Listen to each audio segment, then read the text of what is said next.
ஸ்தோத்திரம்.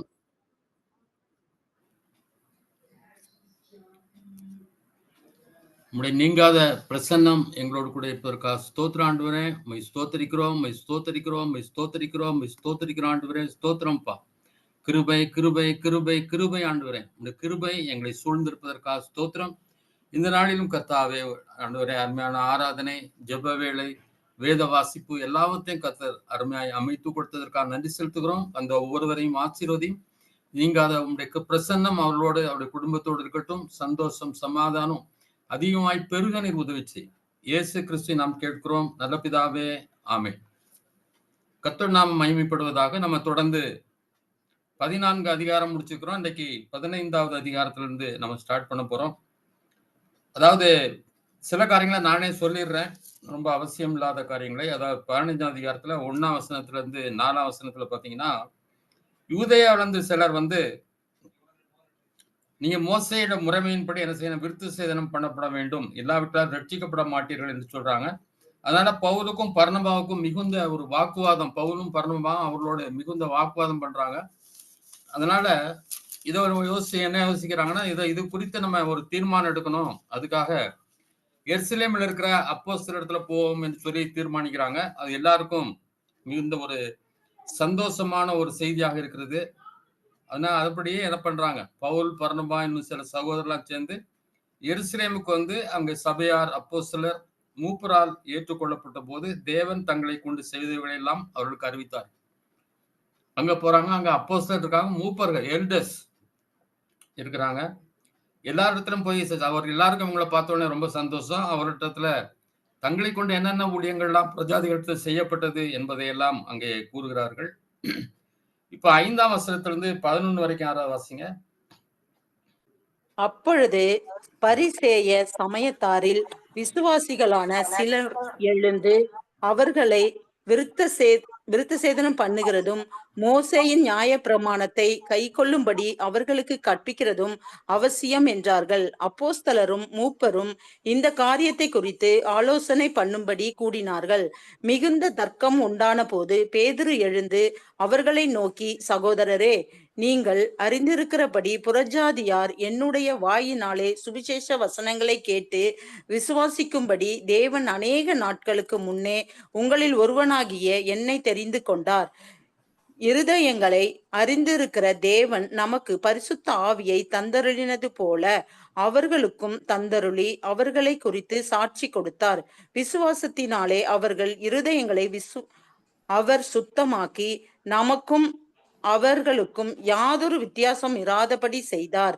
இப்படி இருக்க நம்முடைய பிதாக்களாலும் நம்மாலும் சுமக்க கூடாது இருந்த நுகத்தடியை சீஷர் கழுத்தின் மேல் சுமந்ததினால் நீங்கள் தேவனை சோதிப்பானேன். கர்த்தராகிய இயேசு கிறிஸ்து கிருபையினாலே அவர்கள் இரட்சிக்கப்படுகிறது எப்படியோ அப்படியே நாமும் இரட்சிக்கப்படுவோம் என்று நம்பி இருக்கிறோமே என்றான். அப்போ அங்கேயும் பரிசேய சமயத்தார் இருக்கிறாங்க. அந்த பரிசேய சமயத்தார் அங்கேயும் வாக்குவாதம் பண்றாங்க. அப்போ பேதுரு எழுந்து என்ன பண்றாரு, தன்னுடைய சாட்சியை கூறுகிறார். அநேக நாட்களுக்கு முன்பாக என் மூலம் ஆண்டவர் கிரியை செய்தார். இருதயங்களை அறிந்திருக்கிற தேவன் நமக்கு பரிசுத்தாவை தந்தருளது போனா அவர்களுக்கும் தந்தருளி அவர்களை குறித்து சாட்சி கொடுத்தார். அப்போ எப்படி நமக்கு ஆண்டவர் பரிசுத்தாவை கொடுத்தார், அவர்களுக்கும் பரிசுத்தாவை கொடுத்தார். அது போல 9ஆம் வசனத்துல விசுவாசத்தினாலே அவர் இருதயங்களை அவர் சுத்தமாக்கி நமக்கும் அவர்களுக்கும் யாதொரு வித்தியாசமும் இராதபடி செய்தார். அதே போல விசுவாசத்தினாலதான் அவர்களுடைய இருதயங்கள் சுத்தமாகுது, நம்முடைய இருதயமும் சுத்தமாகுது. இயேசு கிறிஸ்து மேல விசுவாசம் வைக்கும் போது. இப்படி இருக்கும்போது சுமக்க முடியாத நுகத்தடியை, அதாவது இந்த நியாயப்பிரமாணம் போன்றவைகளை, விருத்த சேதனம் போன்றவைகளை அவங்களால சுமத்தக்கூடாது என்று சொல்ல. ஏன்னா நம்ம எப்படி கிருபையினால் ரட்சிக்கப்பட்டோமோ அவர்களும் கிருபையினால் ரட்சிக்கப்பட்டார். இந்த ரட்சிப்பை யாரும் புரிந்து கொண்டோ விளக்கம்போ முடியவே முடியாது. ஏன்னா அது கிருபை, அவருடைய கிருபையினாலே ரட்சிக்கிறார். அதே மாதிரி நம்மையும் கிருபையினால் ரட்சித்தார், அவர்களையும் அப்படிதான் ரட்சித்திருக்கிறார் என்று சொல்லி பேசுகிறார். அப்போ மறுபடியும் 13ஆம் வசனத்திலிருந்து வாசிங்க. 13ஆம் வசனத்திலிருந்து 20ஆம் வசனம் வரைக்கும். அவர்கள் பேசி முடித்த பின்பு யாக்கோபு அவர்களை நோக்கி, சகோதரரே, எனக்கு செவி கொடுங்கள். தேவன் புறஜாதியனின்று தமது நாமத்திற்காக ஒரு ஜனத்தை தெரிந்து கொள்ளும்படி முதல் அவர்களுக்கு கடாட்சித்தருளின விதத்தை சிமியோன் விவரித்துச் சொன்னாரே, அதற்கு தீர்க்கதரிசிகளுடைய வாக்கியங்களும் ஒத்திருக்கிறது. எப்படியெனில், மற்ற மனுஷரும் என்னுடைய நாமம் தரிக்கப்படும் சகல ஜாதிகளும் கர்த்தரை தேடுகும்படிக்கு நான் இதற்கு பின்பு திரும்பி வந்து விழுந்து போன தாவீதின் கூடாரத்தை மறுபடியும் எடுப்பித்து அதிலே பழுதாய் போனவைகளை மறுபடியும் சீர்படுத்தி அதை செவ்வையாக நிறுத்துவேன் என்று எல்லாம் செய்கிற கர்த்தர் சொல்லுகிறார் என்று எழுதியிருக்கிறது. உலக தோற்றம் முதல் தேவனுக்கு தம்முடைய கிரியைகள் எல்லாம் தெரிந்திருக்கிறது. ஆதலால் புறஜாதிகளின் தேவனிடத்தில் திரும்புகிறவர்களை கலங்க பண்ணலாகாதென்றும் விக்கிரகங்களுக்கு படைத்த அசுசியானவைகளையும் வேசித்தனத்திற்கும் நெருக்குண்டு செத்ததற்கு இரத்தத்திற்கும் விலகி இருக்கும்படி அவர்களுக்கு நான் எழுத வேண்டும் என்று நான் தீர்மானிக்கிறேன். மோசேயின் ஆகமம் 20 வரைக்கும் தான். அதாவது அப்போ யாக்கோபு எழுப்பி பேசுனா அவங்க தான் தூண்கள். பேதுரு, யாக்கோபு, யோவான் தான் தூண்கள் என்று சொல்கிறார்கள். அப்போ அவர் பேசுற அவரும் என்ன சொல்றாருன்னா, சிமியோன் இயேசு கிறிஸ்து குழந்தையா இருக்கும்போது அவரை கைகளிலே வைத்துக்கொண்டு அப்போ அவர் என்ன சொல்றாருன்னா, புறஜாதிகளுக்கு பிரகாசிக்கிற ஒளியாகவும் உம்முடைய ஜனமாக்க இஸ்ரவேலுக்கு மகிமையாகவும் தேவரீர் சகல ஜனங்களுக்கும் முன்பாக ஆயத்தம் பண்ணினோம் உம்முடைய ரட்சணியத்தை என் கண்கள் கண்டது அப்படின்னு சொல்றாரு. ரட்சணியம் என்பது இயேசு கிறிஸ்து. அங்க புறஜாதிகளுக்கு பிரகாசிக்கிற ஒளி என்று சொல்லி அப்பவே சொல்லுகிறார். அதனால சிமியோன் எப்படி ஏற்கனவே சிமியோன் மூலம் ஆண்டவர் வெளிப்படுத்தி இருக்கிறார். 16 வசனத்துல எப்படின்னு மற்ற மனுஷரும் என்னுடைய நாமம் தரிக்கப்படும் சகல ஜாதிகளும் கர்த்தரை தேடும்படிக்கு, அதான் மற்ற புற இனத்தார் எல்லாரும் யூதர் எல்லாருமே கர்த்தரை தேடும்படிக்கு நான் இதற்கு பின்பு வந்து விழுந்து போன தாவீதின் கூடாரத்தை மறுபடியும் எடுப்பித்து அதிலே பழுதாய் போனவைகளை மறுபடியும் சீர்படுத்தி அதை செவ்வையாக நிறுத்துவேன் என்று இவைகளை எல்லாம் செய்கிற கர்த்தர் சொல்லுகிறார் என்று எழுதியிருக்கிறது. அதாவது எப்படி ஒரு வீடு நல்ல அருமையான வீடா இருந்தாலும் அந்த வீட்டுல எல்லாரும் குடி போவாங்க. அங்க ஓட்டையும் உடச்சலுமா இருந்துச்சுன்னா, அசுத்தமா இருந்துச்சுன்னா அந்த வீட்டுக்குள்ள யாரும் போக மாட்டாங்க. அப்ப தாவீதின் கூடாரம் என்பது ஆலயத்தை அல்லது சபையை குறிக்கிறது அல்லது ஊழியத்தை குறிக்கிறது. இப்போ அதை சரி பண்ணாதான் பிரஜாதிகள் என்ன செய்வாங்க, உள்ள வர முடியுங்கிறதான் இயேசு கிறிஸ்து வந்து என்ன செய்தார், அந்த தாவீதின் கூடாரம் விழுந்து போன தாவீதின் ஆட்சியை மறுபடியும் என்ன செய்யறார், அவர் ராஜாவாக வந்து அங்கே நிலைப்படுத்துகிறார் என்று சொல்லி அங்கே சொல்லப்பட்டிருக்கிறது.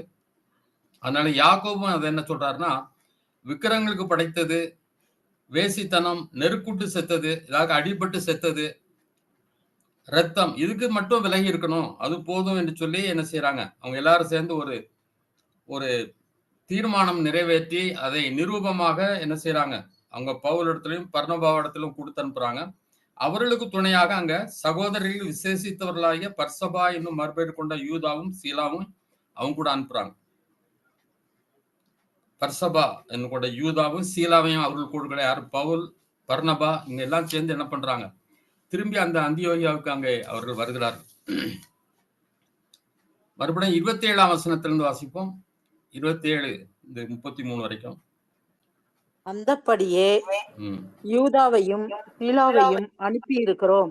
அவர்களும் இவைகளை வாய்மொழியாக உங்களுக்கு அறிவிப்பார்கள்.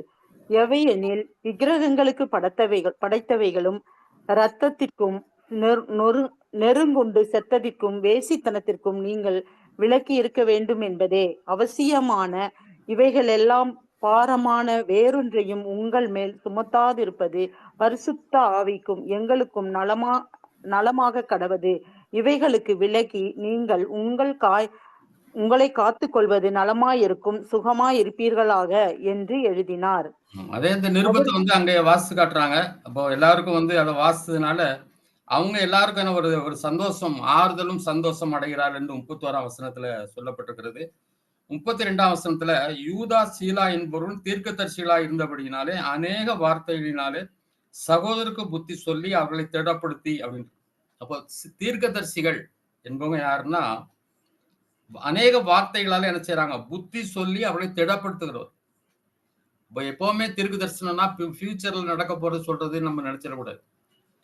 அவங்க ஆறுதல் படுத்துறவங்க, புத்தி சொல்றவங்க, புத்தி சொல்லி அவரை திடப்படுத்தினார்கள் என்று சொல்லி அங்கே சொல்லப்பட்டிருக்கிறது. இப்ப என்ன நடக்குதுன்னா, சீலா வந்து இங்கே அவர் திரும்பி போகிறதுக்கு விரும்புகிறாரு, யூதா. ஆனா சீலா வந்து நான் பவுலோடு கூட இருக்க வேண்டும் என்று சொல்லி அங்கே அநேக நாள் அங்க என்ன செய்யறாங்க, கர்த்தருடைய வசனத்தை பிரசங்கித்து வர்றாங்க. அப்போ பவுல் பர்னபாவை பார்த்து, நம்ம கர்த்தருடைய வசனத்தை அறிவித்தவங்க எல்லாம் எப்படி இருக்கிறாங்க, அப்படி போய் பார்த்துட்டு வரலான்னு சொல்லி போறாரு. அப்போ பர்னபா வந்து மார்க்கு என்னும் யோவானை அழைத்து கொண்டு போன்னு சொல்லும்போது, பவுல் சொல்றான், வழியில நம்ம ஊழியத்துல நம்ம விட்டு பிரிஞ்சு போயிட்டான், அதனால அவனெல்லாம் அழைச்சிட்டு போக கூடாதுன்றாரு. இதனால அவங்க ரெண்டு பேருக்குள்ளும் என்ன பெரிய வாக்குவாதம் உண்டாகுது. ஒரு சின்ன காரியம், அழைத்து போலாமா அழைத்து போக கூடாதாங்கிறது தான். அதுல பெரிய பாத்தீங்கன்னா கடும் கோபம் உண்டாகி அவர்கள் ஒருவரை விட்டு பிரிந்தார்கள் அப்படின்னு சொல்லியிருக்கு. சில நேரங்களில் இப்படிப்பட்ட காரியங்கள் தேவன் அனுமதிக்கிறார். ஏன்னா ஒவ்வொருத்தரும் ரெண்டு வீரர்களை ஒரே இடத்துல வைக்க தேவன் விரும்புகிறாரா இல்லையான்னு தெரியல. ஆண்டவர் என்ன செய்யறாரு, அவங்கள பிரிச்சு விடுறாரு. இன்னொரு காரியமும் இருக்கு, உங்களுக்கு நான் சொல்ல விரும்புகிறேன். அதாவது காஸ்பல் ஆஃப் பர்னபாஸ்னு ஒரு சுவிசேஷம் இருந்துச்சு. ஆனா அதை வந்து அன்றிருந்த அப்போஸ்தலர்களோ அந்த வேத பண்டிதர்களோ அந்த புத்தகத்தை என்ன செய்யல, ஏற்றுக்கொள்ளல. காரணம் என்னன்னு சொன்னா, அதுக்கு என்ன காரணம் சொல்லப்படுற, அவரு இயேசு கிறிஸ்து வந்து சிலுவையில் அறையப்படல, அதுக்கு பதிலாக யூதாஸ் தான் சிலுவையில் அறைந்தாங்க அப்படின்னு சொல்லி அவர் எழுதியிருப்பதனால அந்த புத்தகம் தள்ளப்பட்டது. இந்த நிகழ்ச்சிக்கு பிறகு நம்ம பர்னபாவை எங்கேயும் பார்க்க முடியாது. ஏன்னு தெரியாது. ஒருவேளை அவரு தவறான உபதேசத்துல போயிட்டாரா, எப்படி போனான்னு தெரியல. ஆனா இங்க பாத்தீங்கன்னா 40ஆம் வசனம் 41ஆம் வசனம் யாராவது வாசிங்க. பவுலோ சீலாவை தெரிந்து கொண்டு சகோதரராலே தேவனுடைய கிருபைக்கு ஒப்புவிக்கப்பட்டு புறப்பட்டு சிரியாவிலும் சிலியாவிலும் திரிந்து சபைகளை திடப்படுத்தினான். இங்க பாத்தீங்கன்னா பர்னபாவை அவங்க வந்து கிருபைக்கு ஒப்பிக்க சகோதரர்லாம் ஏற்றுக்கொண்டது மாதிரி தெரியல. பவுலோ சீலாவை தெரிந்து கொண்டு சகோதரராலே தேவனுடைய கிருபைக்கு ஒப்புவிக்கப்பட்டு புறப்பட்டு, அப்ப அவங்க எல்லாம் ஜெபம் பண்ணி அனுப்புறாங்க. யார? பவுலையும் சீலாவையும் தான் அனுப்புறாங்க. அது என்ன காரணம் எனக்கு தெரியல. ஆனா அவங்க தான் சகோதரர் தேவனுடைய கிருபைக்கு ஒப்புவா எல்லாரும் சேர்ந்து அனுப்பி விடுறாங்க. அவர் சீரியாவிலும் சிசிலியாவிலும் திருந்து சபைகளை திடப்படுத்தினான் என்று சொல்லப்பட்டிருக்கு. 16ஆம் அதிகாரத்துல 4 வசனங்கள் வாசிங்க யாராவது. அதன் பின்பு அவன் தெர்பைக்கும் லிஸ்திரியாவுக்கும் போனான். அங்கே தீமோத்தேயு என்னப்பட்ட ஒரு சீஷன் இருந்தான். அவன் தாய் விசுவாசமுள்ள ஸ்திரீ, அவன் தகப்பன் கிரேக்கன். அவன் லிஸ்திரியாவிலும் இத்தோனியாவிலும் உள்ள சகோதரராலே நற்சாட்சி பெற்றவனாயிருந்தான். அவனை பவுல் தன்னுடனே கூட்டிக் கொண்டு போக வேண்டும் என்று விரும்பி, அவனுடைய தகப்பன் கிரேக்கன் என்று அவ்விடத்தில் இருக்கும் யூதர்கள் எல்லாருக்கும் அறிந்திருந்தபடியினால் அவர்கள் நிமித்தம் அவனுக்கு விருத்த சேதனம் பண்ணினான். அவர்கள் பட்டணங்கள் தோறும் போகையில் எருசலேமுக்கும் அப்போஸ்தலராலும் மூப்பராலும் விதிக்கப்பட்ட சட்டங்களை கைக்கொள்ளும்படி அவர்களுக்கு ஒப்புவித்தார்கள். இங்க ஒரு காரியம் செய்யறாரு, விருத்த சேதனம் தேவையில்லைன்னு சொன்னாலும் பவுல் என்ன பண்றாரு, அங்க மற்றொரு நிமித்தம் என்ன பண்றாரு, ஒரு விருத்த சேதனத்தை பண்ணுகிறார். பொதுவா இந்த பாரம்பரிய கிறிஸ்தவ சபைகள் சிஎஸ்ஐ டிஎல்சி இதெல்லாம் வர்றவங்க பாத்தீங்கன்னா சின்ன வயசுலயே ஞானஸ்நானம் கொடுத்துருவாங்க. ஆக்சுவலா பைபிள்ல வந்து அது சரியானது கிடையாது, சரியானது நிச்சயமா கிடையாது. ஏன்னா விசுவாசம் உள்ளவனாகி ஞானஸ்நானம் பெற்றவன் ரட்சிக்கப்படுவான் இருக்கு. அப்போ தவறானது. ஆனா அந்த சபையில இருக்கணும், அந்த சபையில இருக்க வேண்டியது அவசியம். அப்படி இருக்கிறவங்க அவங்களுக்கே வேற வழி கிடையாது. ஒருவேளை விருப்பம் இல்லாவிட்டாலும் அவர்கள் என்ன செய்யணும், அந்த பேப்டிஸ்ட கொடுக்கணும். சமீபத்துல போன ஞாயிற்றுக்கிழமையில கூட என்னோட வேலை செய்த ஒர்க் பண்ண ஒருத்தர் வீட்டுக்கு வந்தார். அப்போ அவர் சொன்னார், என் பேத்திக்கு பேப்டிசம் கொடுக்க போறேன், ஆக்சுவலா இது கடவுளுடைய இது கிடையாது, இருந்தாலும் சபைக்கு எதற்கனால அப்படி பண்றேன் அப்படின்னு சொல்றாரு. இல்ல நான் என் கடைசி வரைக்கும் என்னுடைய 2 பிள்ளைகளும் வந்து பேப்டிசம் நான் கொடுக்கல.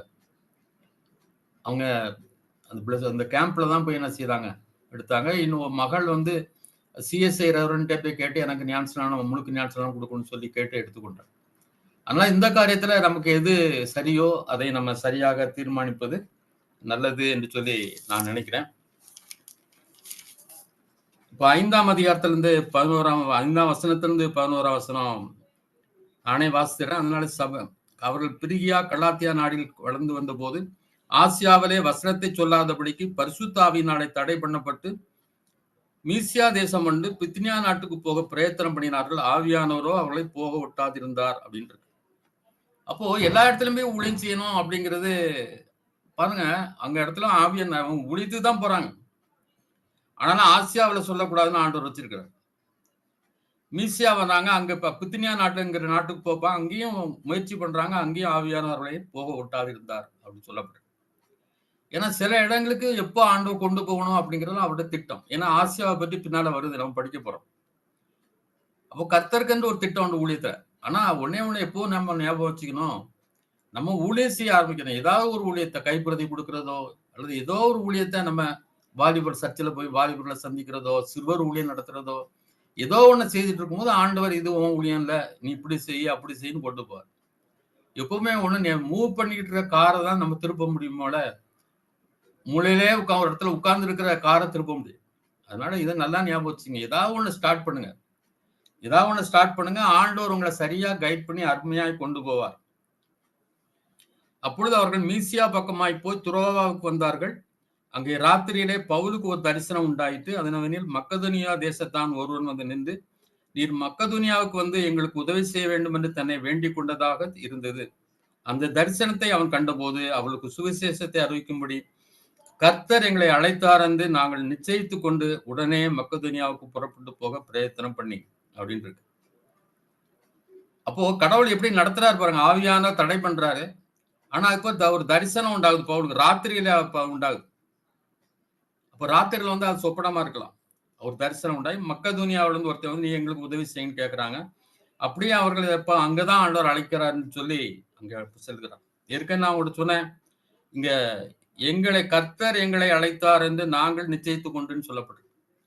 இது ஆனா லூக்கா அவரோடு கூட பவுல் கூட போனால் இதை எழுதிய லூக்கா என்ன செய்யறார், நாங்கள் எங்களைங்கிற வார்த்தையெல்லாம் பயன்படுத்துவதாக அங்கே தெரிகிறது. இப்ப அங்கிருந்து அவங்க துரோவா இருந்து அங்கிருந்து கப்பல் ஏறி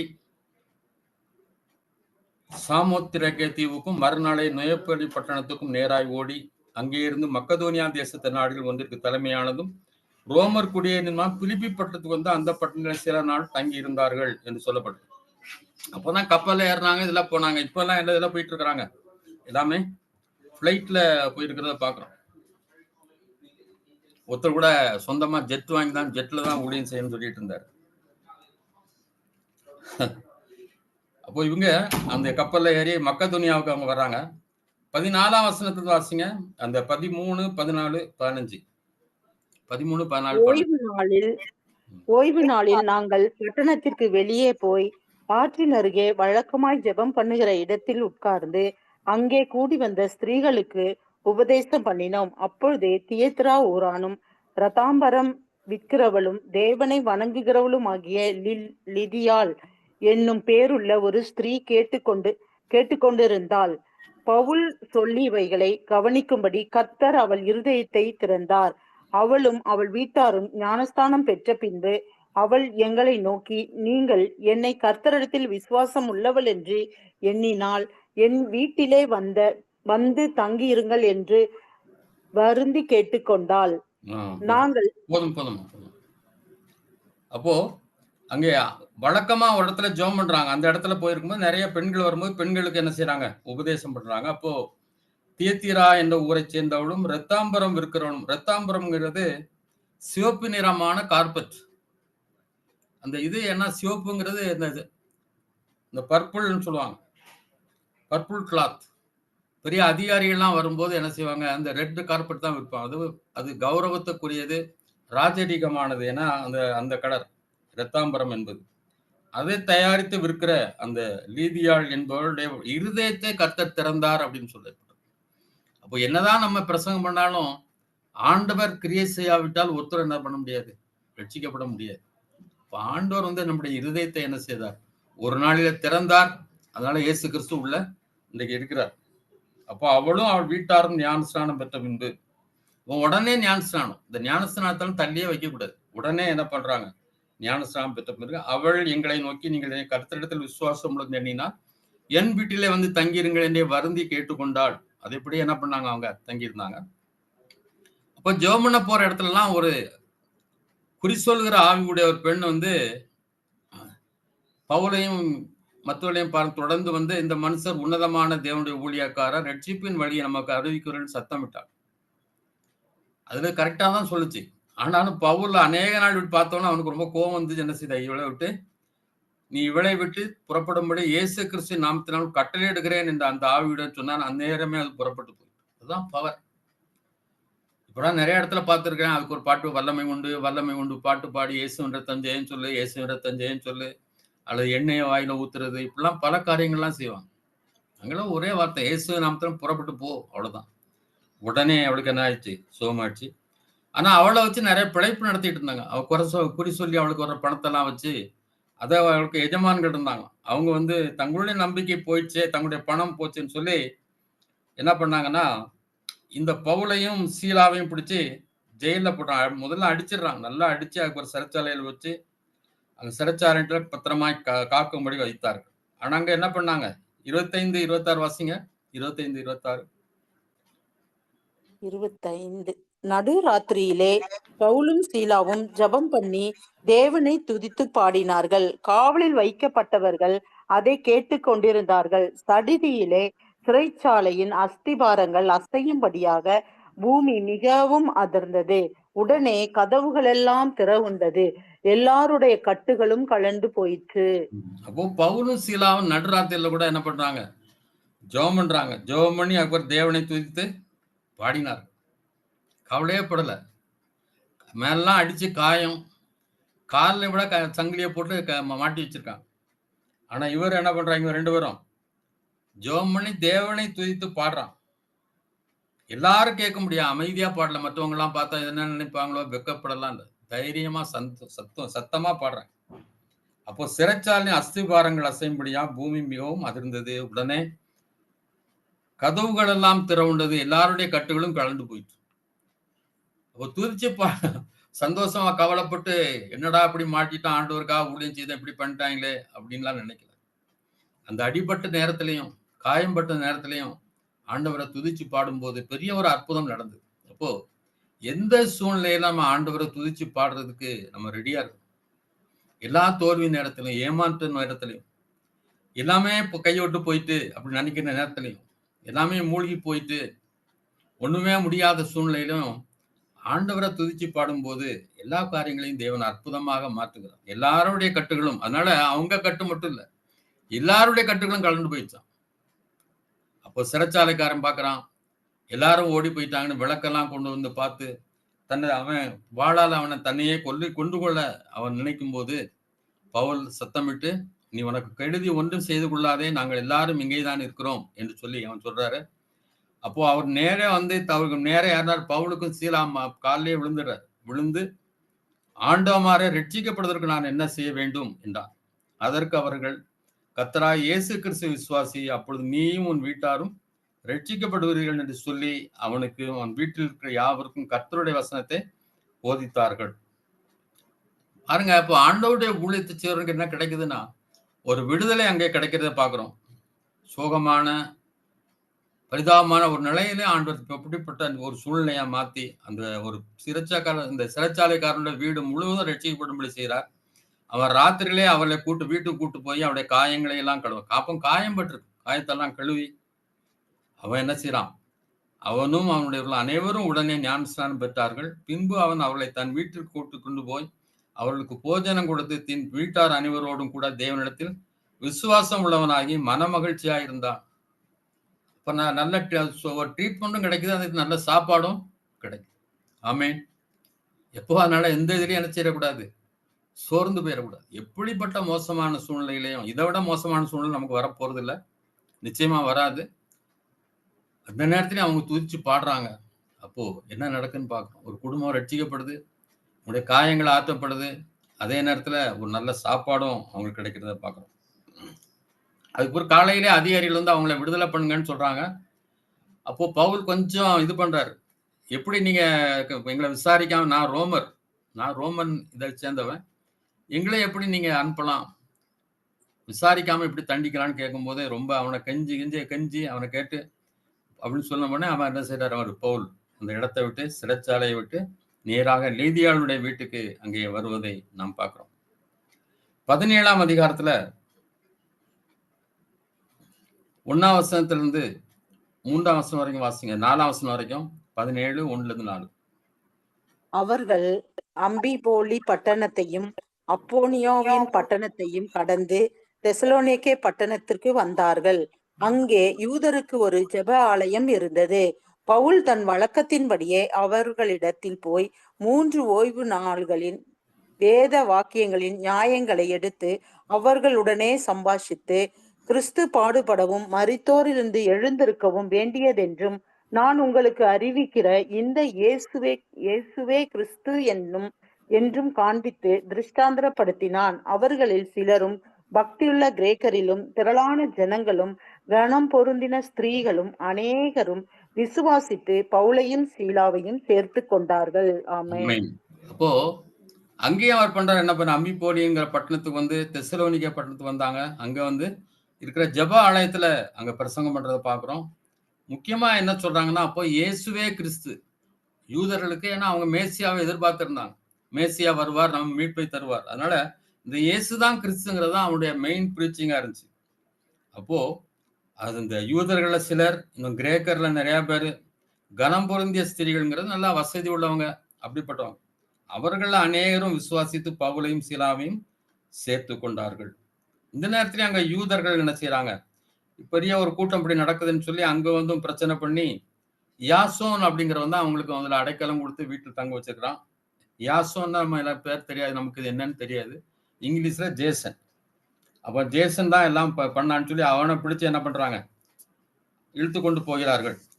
ஆனா அங்க இழுத்து கொண்டு போகும்போது அந்த அதிகாரிகள் என்ன இது எல்லாத்தையும் பார்த்துட்டு அவங்கள ஜாமீன்ல விட்டுறாங்க. 9ஆம் வசனத்தில், பின்பு அவர்கள் யாசோன் இடத்தில் மற்றொரு இடத்திலும் ஜாமீன் வாங்கி கொண்டு அவர்களை விட்டு விட்டார்கள் என்று சொல்லப்பட்டிருக்கு. இப்போ 11ஆம் வசனத்திலிருந்து 13ஆம் வசனம் வரை வாசிங்க. 11 12 வாசிங்க. அந்த பட்டணத்தார் மனோவாஞ்சையாய் வசனத்தை ஏற்றுக்கொண்டு காரியங்களை இப்படி இருக்கிறதா என்று தினந்தோறும் வேத வாக்கியங்களை ஆராய்ந்து பார்த்ததினால் தெசலோனிக்கேயின் உள்ளவர்களை பார்க்கிலும் நற்குணசாலியாய் இருந்தார்கள். அதனால் அவர்கள் அநேக பேர் அப்போ அந்த பட்டணத்தார் மனோவாஞ்சியாய் வசனத்தை ஏற்றுக்கொண்டு, அப்போ வாஞ்சை எந்த ஒரு வெற்றிக்கும் காரணம் வந்து அடிப்படை வந்து வாஞ்சை தான். ஒரு எதுல வெற்றி பெறனாலும், 12th நிறைய மார்க் வாங்கினாலும் சரி, அதாவது ஒரு விளையாட்டுல சிறந்தவனா வரனாலும், மியூசிக்ல சிறந்தவனா வரனாலும், அவனுக்கு வேண்டியது என்னது, அந்த வாஞ்சை. அந்த வாஞ்சியாய் வசனத்தை ஏற்றுக்கொண்டு காரியங்கள் இப்படி இருக்கிறதா என்று தினந்தோறும் வேத வாக்கியங்களை தினந்தோறும் வேத வசனத்தை ஆராய்ந்து பார்த்தாங்க. அவர் சொன்ன பிரசங்கமும் பைபிளையும் பார்த்து சரியா பிரசங்கம் பண்ணியிருக்காங்களா, இப்படி இருக்கிறதா அப்படின்னு சொல்லி ஆராய்ந்து பார்த்ததினால் தெசலோனிக்கேர் உள்ளவர்களை பார்க்கணும் நற்குண சாலிகளாய் இருந்தார்கள். அதனால அவர்கள் அநேகம் பேரும் கனம் பொருந்திய கிரேக்கில் அநேக ஸ்திரீகளும் புருஷரும் விசுவாசித்தார்கள் என்று சொல்லப்பட்டிருக்கு. இப்போ இங்கேயும் பெரேயாவிலையும் என்ன வருது, பிரச்சனை வருது. இப்போ இந்த பெரேயாத்திலையும் பிரச்சனை அங்க நடத்து, எங்க போனாலும் அங்க நமக்கு தான் பிரச்சனை தான். அப்போ பவுல் என்ன பண்றாருன்னா, பவுலை அவங்க என்ன செய்யறாங்க, இந்த உடனே போயிருங்கன்னு சொல்லி அனுப்பி விடுறாங்க. சீலாவும் தீமோத்தேயும் அங்கேயே தங்கி இருக்கிறாங்க. சீக்கிரமா என்கிட்ட அனுப்புங்கன்னு சொல்லிட்டு இவர் அத்தேனே பட்டணத்துல காத்திருக்காரு. 16 இருந்து வாசிங்க. 16 இருந்து 17. 16 17. அத்தேனே பட்டணத்தில் பவுல் அவர்களுக்காக காத்து கொண்டிருக்கையில் அந்த பட்டணம் விக்கிரகங்களால் நிறைந்திருக்கிறதை கண்டு தன் ஆவியில் மிகுந்த வைராக்கியம் அடைந்து ஜெப ஆலயத்தில் யூதரோடும் பக்தியுள்ளவர்களோடும் சந்தை வெளியில் எதிர்பட்டவர்களோடும் தினம்தோறும் சம்பாஷணை பண்ணினான்.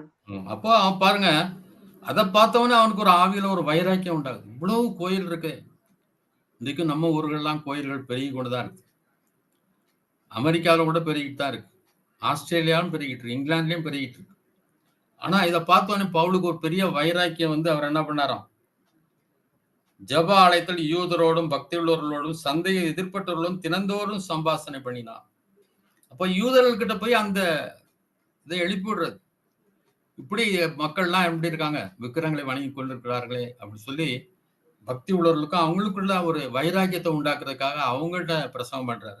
அதே நேரத்துல யார் யாரெல்லாம் வெளியே பாக்குறாரோ அவங்கள்ட்ட எல்லாம் அவர் என்ன பண்றாரு, சந்தை வெளியில போய் மார்க்கெட் பிளேஸ்ல யாருக்கெல்லாம் சுவிசேஷம் சொல்லணுமோ அவங்களுக்கெல்லாம் சொல்லுகிறார். அப்போ எல்லாவற்றுக்கும் ஃபாஸ்டிங் ப்ரேயர் பண்றதுனாலயோ உடனே ஒரு ஃபாஸ்டிங் ப்ரேயரை போடுறது, இந்த ஊருக்காக ஒரு ஃபாஸ்டிங் ப்ரேயர் போடும், அதெல்லாம் பவுல் பண்ணல. அல்லது சிலர் கோயிலை சுத்தி சுத்தி வந்து ஜெபம் பண்றது, அப்பனா பிசாசு அந்த இது ஓடி போயிடும் அங்க இருந்து அப்படி, அந்த மாதிரிலாம் அவர் முயற்சி பண்ணல. எங்க போனாலும் அவர் அப்ப என்ன செய்யறது, ஜபாலயங்களை பிரசங்கித்து அந்த யூதர்களை ரட்சிக்க வைக்கிறது. ஏன்னா அவங்க ஃபியூச்சர்ல ஒரு ஊழியக்காரங்களா மாறணும். அந்த மாதிரி மற்ற இடத்துல சுவிசேஷம் அறிவிக்கிறது, யாருக்கெல்லாம் சுவிசேஷம் அறிவிக்கணுமோ அவங்களுக்கெல்லாம் சுவிசேஷம் அறிவித்தல். அப்போ இப்படி நடந்திருக்கும் போது 18ஆம் வசனத்தை வாசிங்க. 18ல இருந்து 20 வரைக்கும்.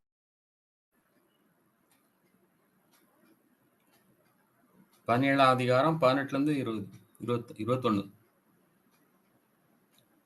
அப்பொழுது எப்பிக்கூரரும் ஸ்தோயிக்கருமான ஞானிகளில் சிலர் அவனுடனே வாக்குவாதம் பண்ணினார்கள். சிலர், இந்த வாயாடி என்ன பேச போகிறான் என்றார்கள். சிலர், இவன் அந்நிய தேவதைகளை அறிவிக்கிறவனாக காண்கிறது என்றார்கள். அவன் இயேசுவையும் உயிர்த்தெழுதலையும் அவர்களுக்கு பிரசங்கித்தபடினாலே அப்படி சொன்னார்கள். அவர்கள் அவனை மாஸ் மேடைக்கு அழைத்து கொண்டு போய், நீ சொல்லுகிற புதிதான உபதேசம் என்னதென்று நாங்கள் அறியலாமா? நூதனமான காரியங்களை எங்கள் காதுகள் கேட்க பண்ணுகிறாய். அவைகளின் கருத்து என்னதென்று அறிய மனதா இருக்கிறோம் என்றார்கள். அதுக்கு பேர் பாருங்க, வாயாடி. என்ன பேர் கொடுக்குறாங்க, வாயாடி அப்படின்னு சொல்லி பேர் கொடுத்து புதுசா நிறைய சொல்றான் அவன். அதனால அவன மார்ஸ் மேடை என்று ஒன்று இருக்கிறது, அதுலதான் அவங்க புதிய காரியங்களை கற்றுக்கொள்வதற்கு அந்த மார்ஸ் மேடையில் தான் பிரசங்கம் நடக்கும். அங்க அழைச்சிட்டு போறாங்க. அங்கே பவுல் எப்படி பேசுகிறார் என்று சொல்லி நாம் பார்க்கிறோம். 22ஆம் வசனத்துல இருந்து 27 வரைக்கும் வாசிங்க. 22ல இருந்து 27. அப்பொழுது பவுல் மாஸ் மேடை நடுவே நின்று, அத்தனரே, எந்த விஷயத்திலும் நீங்கள் மிகுந்த தேவ பக்தி உள்ளவர்கள் என்று காண்கிறேன்.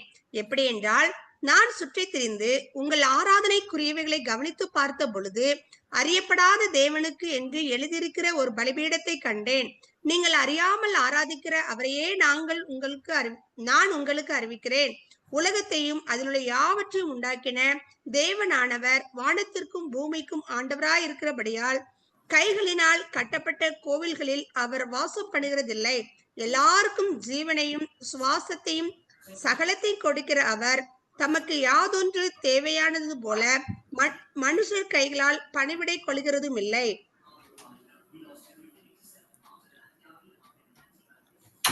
அடுத்த வசனம். மனுஷ ஜாதியான சகல ஜனங்களையும் அவர் ஒரே இரத்தத்தினாலே தோன்ற பண்ணி பூமியின் மீதெங்கும் குடியிருக்க செய்து முன் தீர்மானிக்கப்பட்ட காலங்களையும் அவர்கள் குடியிருப்பின் எல்லைகளையும் குறித்திருக்கிறார். எவ்வளவு அழகா பேசுறாருன்னு பாக்குறோம். முதல்ல எப்பவுமே பிரசங்கத்துல முதல்ல கோவப்பட்டுலாம் பேசக்கூடாது, திட்டுற மாதிரியும் பேசக்கூடாது.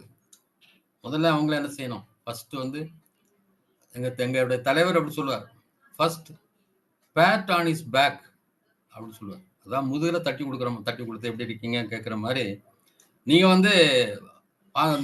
எப்படிப்பட்டவங்கன்னு நம்பாங்க. அத்தனை எந்த விஷயத்தையும் நீங்கள் மிகுந்த தேவபக்தி உள்ளது காண்கிறேன் அப்படி சொல்லிட்டு உங்களுடைய எல்லாத்தையும் சுத்தி பார்க்கும்போது அறியப்படாத தேவனுக்கு என்று எழுதியிருக்கிற ஒரு பலிபீடத்தை கண்டேன். அழகா கொண்டு வராரு பாருங்க. அந்த அறியப்படாத தேவனுக்குன்னு சொல்றீங்க, அந்த தேவனை நாங்க என்ன செய்யறோம், அது அந்த அறியப்படாத தேவனை தான் உங்களுக்கு நான் அறிவிக்கிறேன். உலகத்தையும் அதிலுள்ள யாவற்றையும் உண்டாக்கின தேவனானவர் வானத்துக்கும் பூமிக்கும் ஆண்டவராக இருக்கிறபடியால் கைகளிலால் கட்டப்பட்ட கோயில்களில் அவர் வாசம் பண்ணுகிறதில்லை. எல்லாருக்கும் ஜீவனையும் சுவாசத்தையும் சகலத்தையும் கொடுக்கிற அவர் தமக்கு யாதொன்று தேவையானது போல மனுஷர் கைகளால் பணிவிடை கொள்கிறதும் இல்லை. அப்போ கடவுளுக்கு நம்ம பணிவிடை செய்ய வேண்டிய அவசியம் இல்லை இல்லையா? இன்னைக்கு அவருக்கு மாடை போடுறது, அவருக்கு ட்ரெஸ் பண்ணி விடுறது, இந்த மாதிரி எல்லாருமே எல்லா காரியங்களும் யார் தான் மனுஷன் அவங்க தான் அபிஷேகம் பண்றாங்க சாமிக்கு. சந்தனாசம் அபிஷேகம், அந்த அபிஷேகம், அப்படி பால் அபிஷேகம் எல்லாம் பண்றாங்க. ஆனா நம்மை அவர் அபிஷேகம் பண்ணுகிறார். அல்லேலூயா. அவர் நம்மை அபிஷேகம் பண்ண, நம்ம கடவுளை அபிஷேகம் பண்ண முடியாது.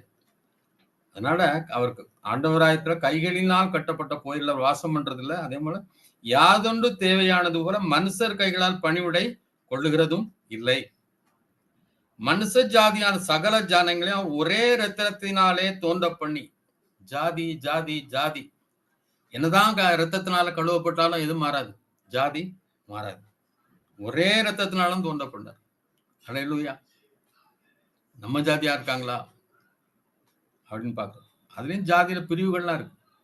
இந்த பிரிவா இருக்காங்களா அப்படின்னு பாக்குறதுலாம். நான் ஒரே ரத்தத்தினால தோன்ற பண்ணி பூமியின் மீதங்கும் குடியிருக்க செய்து முன் தீர்மானிக்கப்பட்ட காலங்களையும் அவர் குடியிருப்பின் எல்லைகளையும் குறித்திருக்கிறார். இப்ப நான் நாகப்பட்டினத்துல இருப்பேன் கடைசி வரைக்கும் அப்படிதான் நினைச்சிட்டு இருந்தேன். ஆனா ஆண்டவர் தஞ்சாவூர் கொண்டு வந்தார். ஒருவேளை வேற எங்கேயும் கொண்டு போறாரு தெரியாது, கொண்டு போக மாட்டான்னு நினைக்கிறேன். அப்போ குடியிருப்பின் எல்லைகளையும் அவர் தான் என்ன செய்யறாரு குறித்த. எந்த ஊர்ல நீங்க இருக்கணுங்கிறத நம்ம தீர்மானம் பண்றது, யார் தீர்மானம் பண்றா? அவர் தான் வச்சிருக்கிறார். கர்த்தராகிய தம்மை அவர்கள் தடவியாயிலும் கண்டுபிடிக்கத்தக்கதாக தம்மை தேடும்படிக்கு அப்படி செய்தார். எப்படியாவது தடவியாவது அப்படின்னா எப்படியாவது கண்டுபிடிச்சிடணும், எப்படியாவது கடவுளை அறிந்து கொள்ள வேண்டும் என்பதற்காக அவர் என்ன செய்திருக்கிறார், அப்படி செய்திருக்கிறார். 28-29 வாசிங்க. 28-29.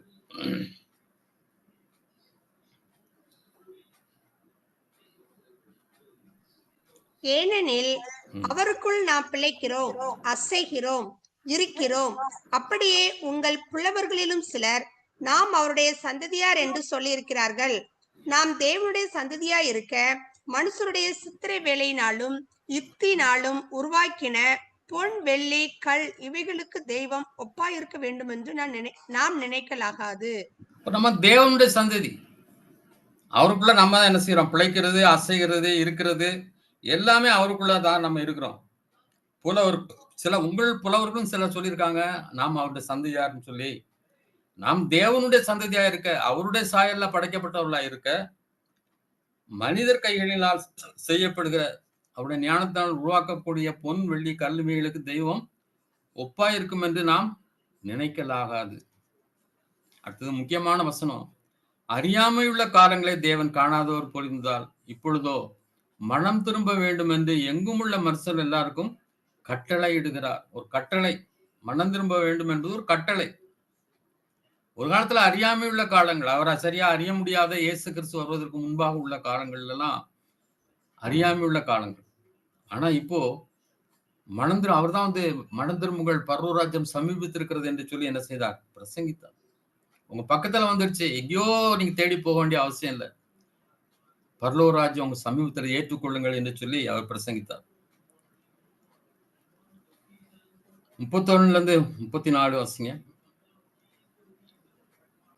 மேலும் வாசிங்க சிஸ்டர், வாசிங்க. மேலும் ஒரு நாளை குறித்திருக்கிறார், அதிலே அவர் தாம் நியமித்த மனுஷனை கொண்டு பூலோகத்தை நீதியாய் நியாயம் தீர்ப்பார். அந்த மனுஷனை மரித்தோரிலிருந்து எழுப்பினதினாலே அது நிச்சயத்தை எல்லாருக்கும் விளங்க பண்ணினார் என்றான். மரித்தோரின் உயிர்த்தெழுதலை குறித்து அவர்கள் கேட்ட பொழுது சிலர் இகழ்ந்தார்கள், சிலர் நீ சொல்லுகிறது இன்னொரு வேலை கேட்போம் என்றார்கள். இப்படி இருக்க பவுல் அவர்களை விட்டு போய்விட்டான். சிலர் அவனை பற்றி கொண்டு விசுவாசிகளானார்கள். அவர்களில் மார்க்ஸ் மேடையின் நியாயாதிபதிகளில் ஒருவனாகிய தியோனிசியு என்பவனும் தாமரி என்னும் பெயருள்ள ஒரு ஸ்திரீயும் இவர்களுடனே வேறு சிலரும் இருந்தார்கள். அப்போ அதை ஒரு நாள் இருக்கு, அதுல தாம் நியமித்த மனிதனை கொண்டு, இயேசு கிறிஸ்து அங்க மனிதனாக அங்க காட்டுறாங்க, மனிதனாய் கொண்டு பூலோகத்தை நீதியாய் நியாயந்திருப்பார். அந்த மனுஷன் யாருன்னா மரித்தோர்ந்து எழுப்பினதினாலே அது நிச்சயத்தை எல்லாருக்கும் விளங்க பண்ணினார். அப்போ உயிர்த்தெழுதலை பற்றி கேள்விப்பட்டு சிலர் நினைச்சுதாங்க அதை கிண்டல் பண்ணாங்க. சிலர் இன்னொருட கேட்போம்னு சொல்லும் போது பவுல் அவளை விட்டு போய்விட்டான். அப்பொழுது அங்கே சிலர் என்ன செய்தாங்க, ரட்சிக்கப்பட்டார்கள் என்று சொல்லி அங்கே சொல்வதை நாம் பார்க்கிறோம். 18ஆம் அதிகாரத்துல 1வது வசனத்திலிருந்து 3ஆம் வசனம் வாசிங்க.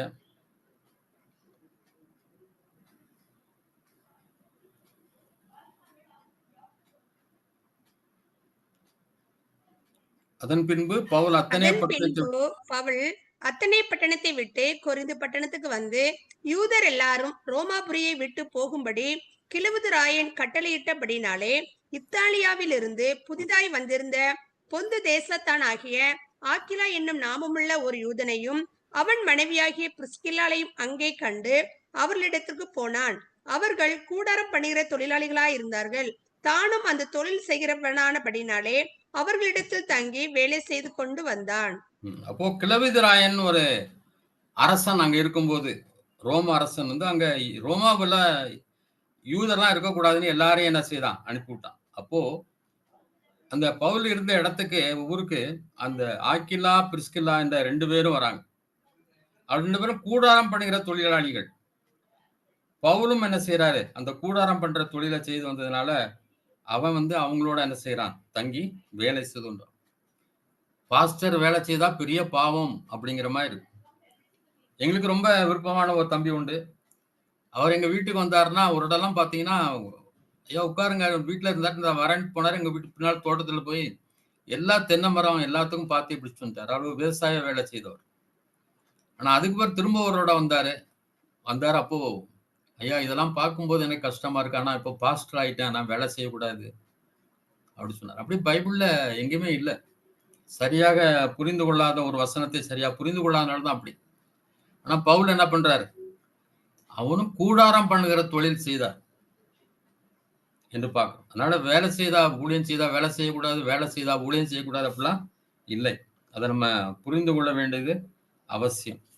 தொடர்ந்து அவரை அங்க ஓய்வு நாள் ஜெபாலயத்தில் சம்பாஷணை பண்ணி யூதருக்கும் கிரேக்கருக்கும் புத்தி சொன்னார் என்று சொல்லி அங்கே சொல்லப்பட்டிருக்கிறது. அங்க எங்க போனாலும் அவருக்கு என்னதான் பிரச்சனை தான். இப்போ ஜெபாலயத்தின கிறிஸ்பு என்பவன் தன் வீட்டார் அனைவரோடும் கர்த்தரிடத்தில் விசுவாசம் உள்ளவனான்.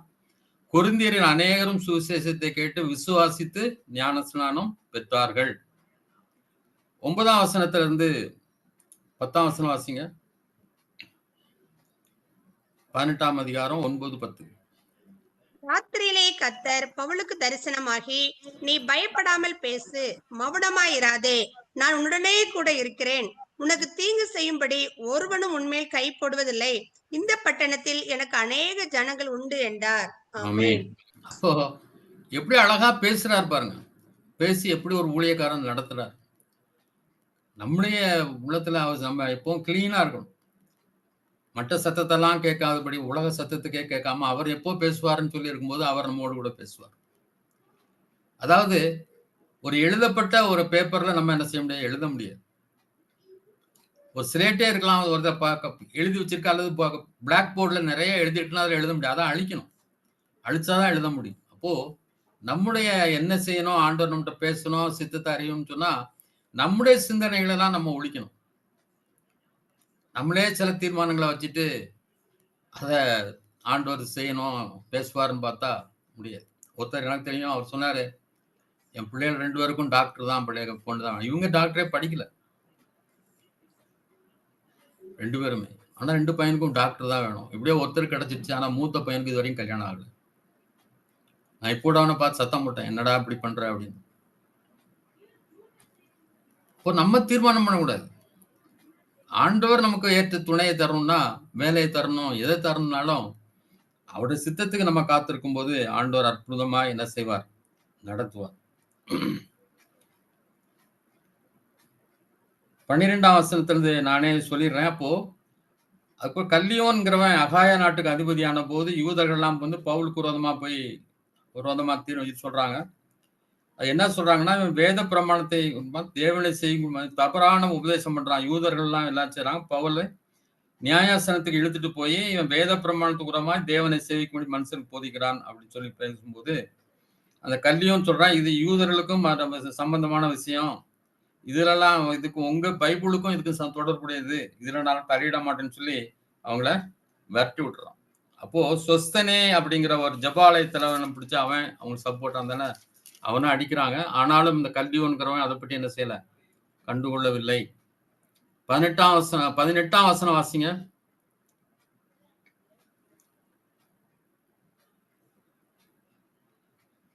18. அநேக நாள் அங்கே தரித்திருந்த பின்பு சகோதரிடத்தில் உத்தரவு பெற்றுக்கொண்டு தனக்கு ஒரு பிரார்த்தனை உண்டாயிருந்தபடியினால் கெங்கிரேயா பட்டணத்தில் தலை சவரம் பண்ணிக்கொண்டு சீரியா தேசத்துக்கு போக கப்பல் ஏறினான். பிரிஸ்கிலாலும் ஆக்கிலாவும் அவனுடைய கூட போனார்கள். ஆமென்.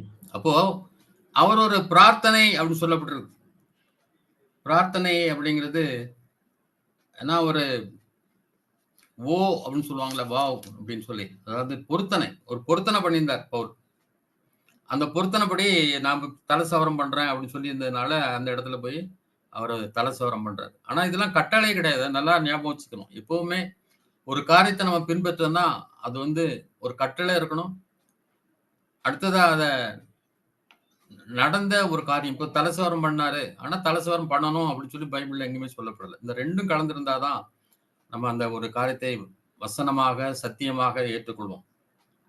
அப்போ அவர் அங்க போய் என்ன செய்ய தலசவரம் பண்ணிட்டு வராரு. ஆக்கில்லா, பிரிஸ்கில்லாங்கிறது இப்போ பிரிஸ்கில்லா, ஆக்கில்லான்னு மாறிட்டு. ஏன்னா இந்த அம்மா தான் சீனியர் ஆயிட்டாங்க. நிறைய இடத்துல பெண்கள் தான் அந்த பைபிள்ல மத்த ஆவிக்குரிய காரியங்கள்ல ரொம்ப சீரியஸா இருப்பாங்க. ரொம்ப அக்கறை உள்ளவங்களா இருப்பாங்க. அப்புறம் அவர் அங்க எபேசு பட்டணத்துக்கு வர்றாரு. அங்கிருந்து அங்க ஜெபாலயத்தில் பிரவேசித்து யூதருடனே சம்பாஷணை பண்றாரு. இப்படி ஒவ்வொரு இடமா அவர் ஊழியம் செய்ய எருசலேமுக்கு எப்படியாவது போயிடணும் முயற்சி பண்ணிட்டு இருக்காரு. அப்படி இப்போ 24வது வசனம் வாசிங்க. 24ல இருந்து 26. அப்பொழுது அலெக்சந்திரியா பட்டணத்தில் பிறந்தவனும் சாதுரியவானும் வேதாகமங்களில் வல்லவனுமான அப்பொல்லா என்னும் பெயர் கொண்ட ஒரு யூதன் எபேசு பட்டணத்துக்கு வந்தான். அவன் கர்த்தருடைய மார்க்கத்திலே உபதேசிக்கப்பட்டு யோவான் கொடுத்த ஸ்தானத்தை மாத்திரம் அறிந்தவனாயிருந்து ஆவில் அனல் உண்டவனாய் கர்த்தருக்கு அடுத்தவைகளை திட்டமாய் போதகம் பண்ணி கொண்டு வந்தான். அவன் ஜெப ஆலயத்தில் தைரியமாய் பேச தொடங்கின போது ஆக்கிலாவும் பிரிஸ்கில்லாலும் அவன் பேசுகிறதை கேட்டு அவனை சேர்த்து கொண்டு தேவனுடைய மார்க்கத்தை அதிக திட்டமாய் அவனுக்கு விவரித்து காண்பித்தார்கள். ஆமென். இப்போ செல்வி வாசிக்கும் போது ஒரு இதுக்கு அழுத்தம் கொடுத்ததை நீங்க பார்த்திருப்பீங்க. யோவான் கொடுத்த ஸ்நானத்தை மாத்திரம் அறிந்தவனாய் இருந்து அப்படின்னு சொல்லி. இப்படி நம்ம வாசிக்க கத்துக்கணும். எதுக்கு நம்ம ஸ்ட்ரெஸ் அதிகமா கொடுக்கணும் பைபிள்ல? அப்போ நம்ம புரிந்து கொள்வதற்கும் ஈஸியா இருக்கணும். பொதுவாகவே பைபிள் படிக்கும்போது மௌனமா படிக்கணும், ஒரு வாய் விட்டும் படிக்கணும்னு சொல்லுவாங்க. அப்போ இத மாதிரி நீங்க படிச்சீங்கன்னா இன்னும் கொஞ்சம் நல்லா புரிஞ்சிடும். மற்றவங்களுக்கும் அது புரிதற்கு ஈஸியா இருக்கும். அப்படிங்கிறதுக்காக சொல்றேன். அப்போ இந்த அப்பல்லோ என்பவர் அங்க வந்து அவர் சாதுரியவான் போட்டிருக்குது. வேதாகமத்திலே வல்லவன் என்று சொல்லப்பட்டிருக்கிறது. கர்த்தருடைய மார்க்கத்தில் உபதேசிக்கப்பட்டு அந்த யோவானுடைய ஞானஸ்நானம் மாத்திரம்தான் அவருக்கு தெரியும். ஆனா அப்ப பரிசுத்தாவின் ஞானஸ்நானம் அவருக்கு தெரியாது. ஆனா ஆவியில அனல் உள்ளவனாய் கர்த்தருக்கு அடுத்தவைகளை திட்டமாய் போதகம் பண்ணி கொண்டு வந்தார். ஆனா அவன் அபிஷேகம் பெறல அப்படின்னு நினைக்கிறேன். அதை குறிச்சு ஆனா தைரியமா பேசுறாருன்னு இருக்கு. ஜெபாலயத்தில் தைரியமாய் பேச தொடங்கின போது ஆக்கில்லாவும் பிரிஸ்கில்லாலும் அவன் பேசுகிறதை கேட்டு அவனை சேர்த்து கொண்டு தேவனுடைய மார்க்கத்தை அதிக திட்டமாய் அவனுக்கு விவரித்து காண்பித்தார். அவங்க யோசிக்கல, அவன் பெரிய ஊழியக்காரன் யோசிக்கல. இன்னும் அவனுக்கு சில காரியங்களை கற்றுக் கொடுத்து அவனை என்ன செய்யறாங்க, திடப்படுத்துவதை பார்க்கிறோம். இப்ப இவன் எவ்வளவு பெரிய ஆளுன்னு சொல்லி நம்ம கொரிந்தியர் நிருபத்துல போடப்பட்டிருக்கு. 1 கொரிந்தியர் 1:12 பாத்தீங்கன்னா, சிலர் பவுலை சேர்ந்தவர் என்றும், சிலர் அப்பல்லோவை சேர்ந்தவர், சிலர் பேதுருவை சேர்ந்தவர்னு சொல்றீங்க. அப்போ அந்த அளவுக்கு அவரு பவுல் அவர் மாதிரி ஃபேமஸா பவுல் பேதுரு மாதிரி அப்பல்லோவும் ஒரு சிறப்பு பெற்றவரா இருந்திருக்காரு. அதனால குரூப்பிசம் அப்போவே குரூப்பிசம்லாம் வந்துடுச்சு. அந்த குரூப்பிசத்தை அவர் அதை கண்டம் பண்றாரு. அப்போ அங்க அப்பல்லோ ஒரு சிறந்தவனாக காணப்படுகிறான் என்பதற்காக நான் அதை உங்களுக்கு சொல்றேன். 27ஆம் வசனத்துல பின்பு அவன் அகாயா நாட்டிற்கு போக வேண்டும் என்று இருக்கையில் சீசர்கள் அவனை ஏற்றுக்கொள்ளும்படி சகோதரர் அவர்களுக்கு எழுதினார்கள். போய் இங்க ஏன்னா அப்பல்லோ பற்றி தெரியாதுங்கிறதுனால அவன் அகாயா நாட்டுக்கு போகும்போது அகாயரோட சீசர்களுக்கு இவங்க என்ன செய்யறாங்க, கடிதம் எழுதி கொடுக்குறாங்க. அங்கே அவன் வந்த பின்பு வெளியரங்கமாக யூதருடைய பலமாய் தர்க்கம் பண்ணி இயேசுவே கிறிஸ்து என்று வேத வாக்கியங்களை கொண்டு திருஷ்டாந்தப்படுத்தினபடியா கிருபையினாலே விசுவாசிகள் அவர்களுக்கு மிகவும் உதவியாய் இருந்தான். அப்ப அவங்களுடைய பிரசங்கத்துல மிக முக்கியமா என்னச்சுன்னா இயேசுவே கிறிஸ்து. ஏன்னா அவங்க பிரசங்கம் பண்ணது எல்லாருமே யூதர்களுக்கு அதிகமா பிரசங்கம் பண்ணதுனால, அவங்க மேசியா வருகையை எதிர்பார்த்ததுனால அதை தீர்க்கமாக அங்கே பிரசங்கம் பண்ணுவதை நாம் பார்க்கிறோம். 19ஆம் அதிகாரம் 1ஆம் வசனத்துல இருந்து 6ஆம் வசனம் வரைக்கும் யாரா வாசிங்க. 19 1-6.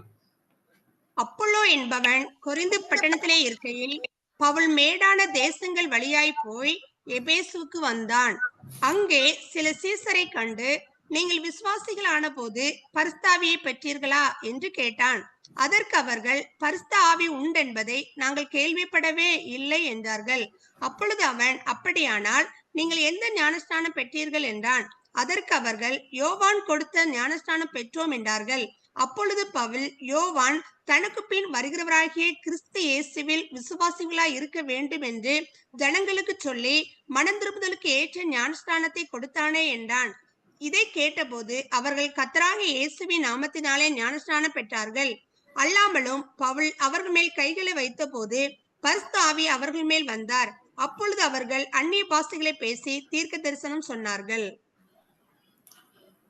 இங்க வந்து அவர் அப்பல்லோ வந்து எபேசுக்கு வராரு. அப்ப சிலரை பார்த்து கேட்கிறாரு, நீ பரிசுத்தாவி பெற்றாயா என்று சொல்லி பவுல் கேட்கிறாரு. அப்ப அவங்க பரிசுத்தாவி இருக்கிறதே எங்களுக்கு தெரியாது. அப்ப என்ன ஞானஸ்நானம் பார்த்தீங்கன்னா யோவான் கொடுத்த ஸ்நானம் அப்படின்றாங்க. அப்போ பவுல் வந்து அது இயேசு கிறிஸ்து மேல விசுவாசிகளா இருக்குவேன், விசுவாசிக்கணும், வரப்போகிறார் அவரு அப்படின்னு சொல்லி அதனால கொடுத்தாங்க, மனம் திரும்புவதற்காக கொடுத்தாங்க. ஆனா இப்போ இயேசு கிறிஸ்து என்ன செய்துட்டார், வந்து நமக்காக சிலுவையிலே மரித்து உயிரோடு எழும்பி விட்டார். அந்த அதிகாரத்துல கொடுக்கணும் அப்படிங்கறதுனால அவர் என்ன பண்றாருன்னா, கர்த்தராகிய இயேசுவின் நாமத்தினாலே ஞான ஸ்நானம் பெற்றார்கள். இதுலயே நிறைய பிரச்சனைகள் உண்டு. சிலர் வந்து பிதா குமாரன் பரிசுத்தாவினால தான் ஞான ஸ்நானம் பெறணும், சிலர் இயேசுவின் நாமத்தினால தான் ஞான ஸ்நானம் பெறணும் அப்படின்னு சொல்லுவாங்க. ஏன்னா அந்த வேளையில அவங்க இயேசு கிறிஸ்துவை அறிமுகப்படுத்துவதற்காக ஒருவேளை இயேசு கிறிஸ்துவின் அத்தாரிட்டி ஆஃப் ஜீசஸ் அப்படின்னு ஜீசஸ் கிரைஸ்ட் அந்த அதிகாரத்தினால கொடுத்திருக்கலாம். ஆனா இயேசு கிறிஸ்து சொன்னது பிதா குமாரன் பரிசுத்தாவினால. இப்ப அதுலதான் எல்லாருமே கடைபிடிக்கிறாங்க, அதுதான் நல்லது. அப்போ இங்கேயும் பாருங்க, ரட்சிக்கப்படும் போதோ ஞான ஸ்நானம் பெறும்போதோ நம்ம பரிசுத்தாவை பெறுவதில்லை. ஞான ஸ்நானம் பெற்ற பிறகு அவர் மேல் பவுல் அவர்கள் மேல் கைகளை வைத்த போது பரிசுத்தாவி அவர்கள் மேல் வந்தார். அப்பொழுது அவர்கள் அந்நிய பாஷைகளை பேசி தீர்க்கதரிசனம் சொன்னார்கள். யாரோ ஒரு பாஸ்டர் தான் வரணும் அப்படிலாம் நீங்க நினைக்காதீங்க. யாராவது பரிசுத்தாவி பெறணும், தைரியமா நீங்க நல்ல ஜெபத்துல இதுல இருந்தீங்கன்னா நீங்க கை வச்சு ஜெபம் பண்ணும்போது என்ன கிடைக்கும், அவங்களுக்கு பரிசுத்தாவி நிச்சயமாய் கிடைக்கும். அப்போ அந்நிய பாஷைகளை பேசி என்ன செய்தாங்களாம், தீர்க்க தரிசனம் சொன்னார்கள் என்று சொல்லப்பட்டிருக்கு. அந்நிய பாஷையை ஒரு நாள் அந்நிய பாஷைகளை பேச தடை பண்ணாதிருங்கள் என்று பவுல் எழுதுறார் 1 கொரிந்தியர் 14 அதிகாரத்துல. அதனால அந்த அந்நிய பாஷையை பற்றி நம்ம தெரிந்து கொள்ள வேண்டிய அவசியம். பிறகு அந்த 12 பேர் அந்த அப்போ ஞானஸ்நானம் பெறாங்க, அபிஷேகம் பெறாங்க. பின்பு பவுல் ஜபாலயத்தில் பிரவேசித்து தைரியமாய் பிரசங்கித்து 3 மாதம் அளவும் தேவனுடைய ராஜ்யத்து கட்டளைகளை குறித்து சம்பாஷணை பண்ணி புத்தி சொல்லி கொண்டு வந்தான்.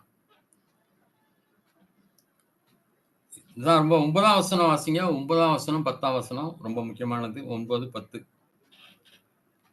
சிலர் கடினப்பட்டு அவிவிசுவாசிகளாகி கூட்டத்திற்கு முன்பாக இந்த மார்க்கத்தை நிந்தித்த போது அவன் அவர்களை விட்டு விலகி சீசரை அவர்களிடத்திலிருந்து பிரித்து கொண்டு திரேனு என்னும் ஒருவனுடைய வித்தியாசாலையிலே அனுதினமும் சம்பாஷித்து கொண்டு வந்தான். 2 வருஷ காலமாய் இப்படி நடந்ததினாலே ஆசியாவில் குடியிருந்த யூதரும் கிரேக்கருமாகிய எல்லாரும் கர்த்தராகிய இயேசுவின் வசனத்தை கேட்டார்கள். அப்போ நிறைய பிரச்சனை வந்தவொடனே என்ன பண்றாரு, ஒரு சீசர்கள் எல்லாம் தனியா அழைச்சிட்டு போய் அவர்களை ஒரு ஒரு ஹால் அப்படின்னு சொல்லப்பட்டிருக்கிறது, ஒரு லெக்சர் ஹால் என்று சொல்லப்பட்டிருக்கு, அங்க அழைச்சிட்டு போய் அனுதினமும் வாரத்துக்கு ஒருத்துக்கு மேல இப்பெல்லாம் சொல்றாங்க, ஞாயிற்றுக்கிழமை லீவு, இன்னைக்கு ஒரு நாள் தான் லீவு, அன்றைக்கு கூட எங்களுக்கு ஏதாவது ஊழியம் கொடுக்குறீங்க, மீட்டிங் வைக்கிறீங்க அப்படிங்கிற பைத்தியக்காரர்கள் பெருகிவிட்டார்கள் இன்னைக்கு. ஆனா அனுதினம் சம்பாசித்து கொண்டு வந்தான். இதனால என்ன, 2 வருஷம் அப்படி செய்தனால யூதரும் ஆசியாவில் குடியிருந்த யூதரும் கிரேக்கருமா எல்லாரும் கர்த்தராகிய இயேசு வசனத்தை கேட்டார்கள். எல்லாரும் ஆசியா முழுதும். இது எப்படி நடந்துச்சு, ஒரு இடத்துலதான் அவன் பிரசவம் பண்றான், எப்படி உலகம் முழுதும் போச்சு, ஆசியா முழுதும் போச்சு. அதுதான் 2 தீமோத்தேயு 2ஆம் அதிகாரம் 1 2 தீமோத்தேயு 2ஆம் அதிகாரம் 1, 2ஆம் வசனம் வாசிங்க. 2 தீமோத்தேயு 2ஆம் அதிகாரம் 1, 2 வசனங்கள்.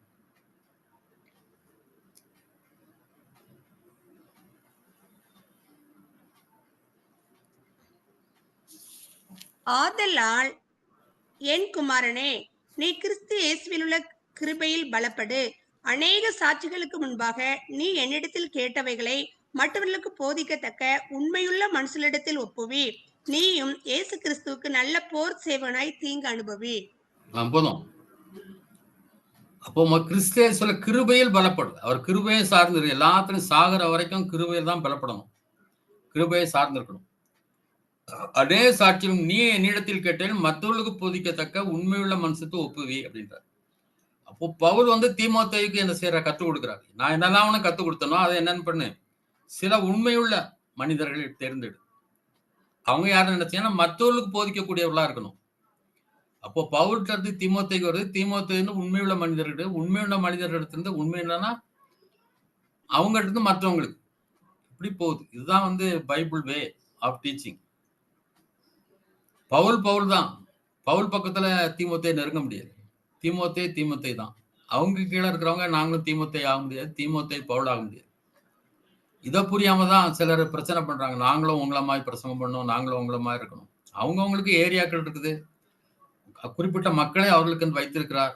அவர்களுக்கு டீச் பண்ணி இன்றைக்கு அதுதான் செய்யணும். இப்ப நீங்கெல்லாம் இதெல்லாம் கேட்குறீங்க, 4 வருஷமா சிலர் கேட்டிருக்கீங்க, சிலர் 3 வருஷமா இருக்கலாம், சிலர் 2 வருஷமா இருக்கலாம், சிலர் ஒரு வருஷமா இருக்கலாம்.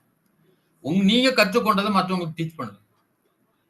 அவங்க வந்து மற்றவங்க டீச் பண்ணணும். இப்படிதான் வந்து ஆசியா முழுதும் போச்சு. இவர் ஒரே இடத்துலதான் பிரசங்கம் பண்ணார். அதாவது பொதுவா ஒரு 10 பேர் ஒரு சபையில இருந்தாங்கன்னா பல வருஷங்கள் அந்த 10 பேரே இருப்பாங்க. ஆனா அந்த 10 பேரும் ஒரு வருஷத்துல ஒரு ஆத்மாவை சம்பாதிச்சதே போல அந்த 10 என்ன ஆயிரும், 20 ஆயிரம். அந்த 20 பேரும் ஆளுக்கு ஒரு ஆத்மாவை சம்பாதிச்சாலே 20 40 ஆயிரம். 40 பேர் சம்பாதி 40 80 ஆகும், 80 160 ஆகும், 120 320 ஆகும், 320 640 அப்படியே போயிட்டே இருக்கும். அடுத்து 1280 ஆயிரும். அப்போ இதுதான் வந்து சரியான ஊழியம்.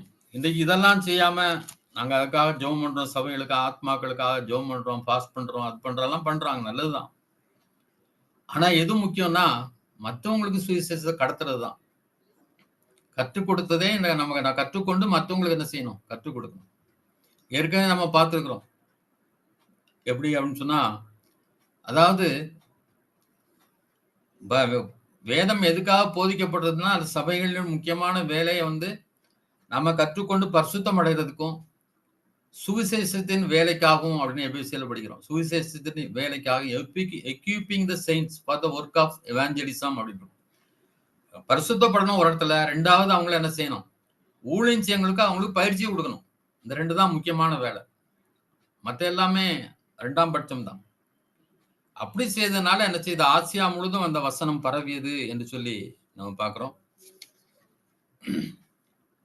பவுலின் கைகளினாலே தேவன் விசேஷித்த அற்புதங்களை செய்தறினார். அவனுடைய சரீரத்தில் உருமால்களையும் கச்சைகளையும் கொண்டு வந்து வியாதிக்கார் மேல் போட வியாதிகள் அவளை விட்டு நீங்கி போயிட்டு பொல்லாத ஆவைகளும் அவளை விட்டு புறப்பட்டன. எவ்வளவு பவர்ஃபுல் பாருங்க. ஆமே. உருமால் அப்படின்னாலே பயங்கரமான வார்த்தையா இருக்கு. அதுக்கு என்ன இங்கிலீஷ்ல ஹேண்ட் கர்ச்சீஃப் தான் போட்டிருக்காங்க, கைக்குட்டை. கைக்குட்டையை கொண்டு போட்டா கூட சோமாச்சு. பேதில் நடக்கும்போது நிழல் பட்டு கூட சோமானாங்க. அந்த மாதிரி வாஞ்சை வரணும். எங்க மூலமும் பெரிய காரியங்களை செய்ய ஆண்டவரே, எனக்கு அது தாங்க இது தாங்க இது இல்லை அது இல்லைலாம் கவலையப்படாதீங்க. அதெல்லாம் தானா வரும். ஆமென். கட்டாயம் வரும்.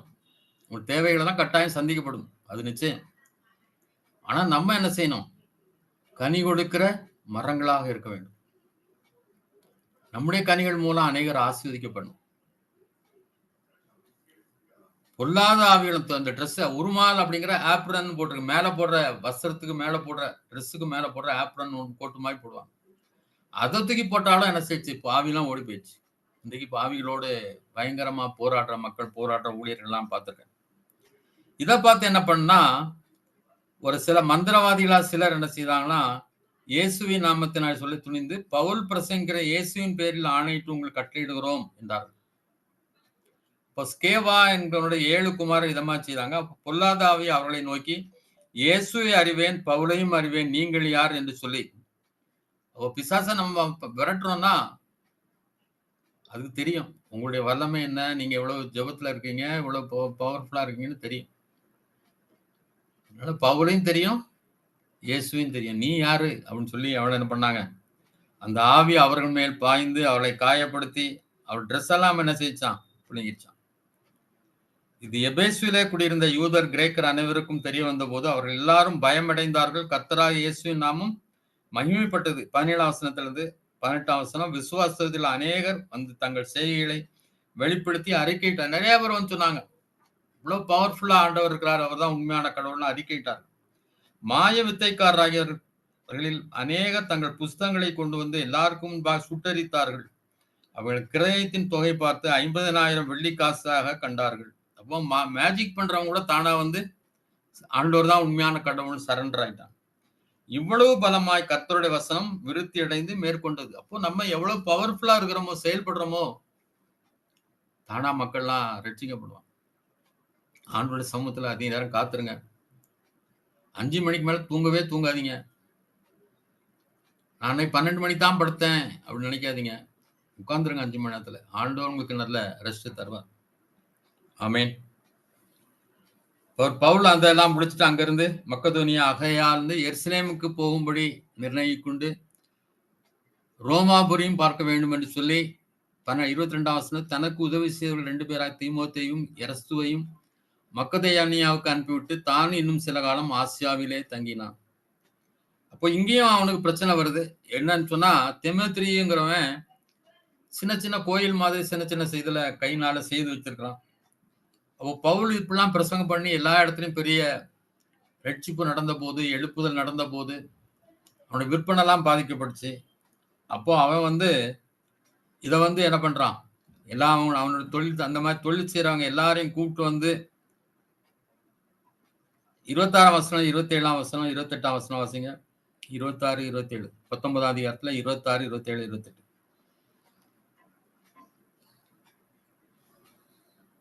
இப்படி இருக்க கைகளினால் செய்யப்பட்ட தேவர்கள் அல்லவென்று இந்த பவுல் என்பவன் சொல்லி எபேசுவிலே மாத்திரமல்ல கொஞ்சம் குறைய ஆசியா எங்கும் அநேக ஜனங்களுக்கு போதித்து அவர்களை வசப்படுத்தி கொண்டான் என்று நீங்கள் கண்டும் கேட்டும் இருக்கிறீர்கள். இதனால் நம்முடைய தொழில் அற்றுப்போகும்படியான அபாயம் நேரிட்டிருக்கிறதும் அல்லாமல் மகாதேவியாகிய தியானாளுடைய கோவில் எண்ணமற்று போகிறதற்கும் ஆசியா முழுமையும் பூச்சக்கரமும் சேவிக்கிற அவளுடைய மகத்துவம் அழிந்து போகிறதற்கும் ஏதுவாய் இருக்கிறது என்றான். அவர்கள் இதை கேட்டு கோபத்தால் நிறைந்து எபேசியருடைய தியானாலே பெரியவள் என்று சத்தமிட்டார்கள். அப்ப இத மாதிரி தொழில் செய்யறவங்க எல்லாரையும் கூப்பிட்டு, நம்ம தியானால தான் பெரியவன், ஆனா பவுல் இப்படிலாம் பிரசங்கம் பண்ணி எல்லாத்தையும் கெடுத்துட்டு இருக்காரு, அதனால ஏதாவது ஒண்ணு பண்ணணும் அப்படின்னு சொல்லி பெரிய குழப்பங்களை பண்ணிக்கிட்டு இருக்கிறார். அப்போ பட்டணம் முழுதும் பெரிய கலகம் நிறைந்தது. பவுலுக்கு வழித்துணையாய் வந்த மக்கதோனியராகிய காயுவையும் அரிஸ்தர்க்குவையும் அவர் இழுத்து கொண்டு ஒருமனப்பட்டு அரங்கசாலைக்குள் பாய்ந்து ஓடினாள். அவன் கூட வந்த 2 பேரை, காயுங்கிறதையும் அந்த அரிஸ்தர்க்குங்க இழுத்துட்டு போறாங்க. அப்போ பவுல் கூட்டத்துக்குள்ள இவர் முன்னால போன்னு இருக்கும்போது சில தலைவர்கள் சீசர்கள் அவனை போக விடவில்லை. சில ஆசியா நாட்டு தலைவர்களும் நீங்க உள்ள போகாதீங்க, ஆபத்துன்னு சொல்லி அங்க உள்ள போக வேண்டாம் என்று எச்சரித்துறாங்க. இப்ப பெரிய ஒரு கூட்டத்துல அமளி உண்டாகி சிலர் இப்படியும் சிலர் அப்படியுமாக பேசினால் தாங்கள் கூடி வந்த காரணம் என்னதென்று அநேகருக்கு தெரியாது இருந்தது. நிறைய நேரம் எதுக்காக வந்தோன்னு தெரியாத கூட்டம், என்ன கூட்டம்னே தெரியாது. அப்படியே அநேகர் அங்க வந்திருக்கிறாங்க. அப்போ அலெக்சாந்தர் வந்து ஒரு எபேசியாவோட தியானாலே பெரியவள் என்று 2 மணி நேரம்ல எல்லாரும் என்ன செய்யறாங்க, ஏகமாய் சத்தம் போடுறாங்க. அப்போ அந்த பட்டணத்தினுடைய தலைவன் ஒருவன் வந்து அவன் என்ன சொல்றான்னா, எபேசியருடைய பட்டணம் மகாதேவியாகிய தியானாளுக்கும் வானத்திலிருந்து விழுந்த சிலைக்கும் கோவில் பரிசாராக இருக்கிறதை அறியாதவன் உண்டோ? இப்போ தியானாளுங்கிற கடவுள் வந்து எங்க இருந்து, மேல இருந்து கல் அப்படியே விக்கிரகமா கீழே விழுந்துச்சு. அதனால அந்த இந்த எபேசுங்கிறது அவளுக்கு சொந்தமானது, அந்த தியானாளுக்கு சொந்தமானது அப்படின்னு சொல்லி அவங்கள கண்ட்ரோல் பண்றான். அதனால இது மற்றதெல்லாம் இதெல்லாம் நமக்கு சம்பந்தப்படாத விஷயம். அவங்க இந்த மாதிரி பிரசங்கம் பண்றவங்க கோயில் கொள்ளக்காரரும் அல்ல, உங்கள் தேவியை தூசிக்கிறவரும் அல்ல, அவங்க தேவியை தூசித்தும் பேசல. அப்ப எப்பவுமே நம்ம மற்ற தெய்வங்களை என்ன பண்ணக்கூடாது, தூசிச்சு பேசக்கூடாது. பிசாசு அது இதெல்லாம் சிலர் பேசுவாங்க, அப்படிலாம் பேசவே கூடாது. இந்த மாதிரி தொழில் செய்யறவங்களுக்கு ஏதாவது பிரச்சனை இருந்துச்சுன்னா அவங்க வந்து நியாயாதிபதிட்ட போட்டோம்.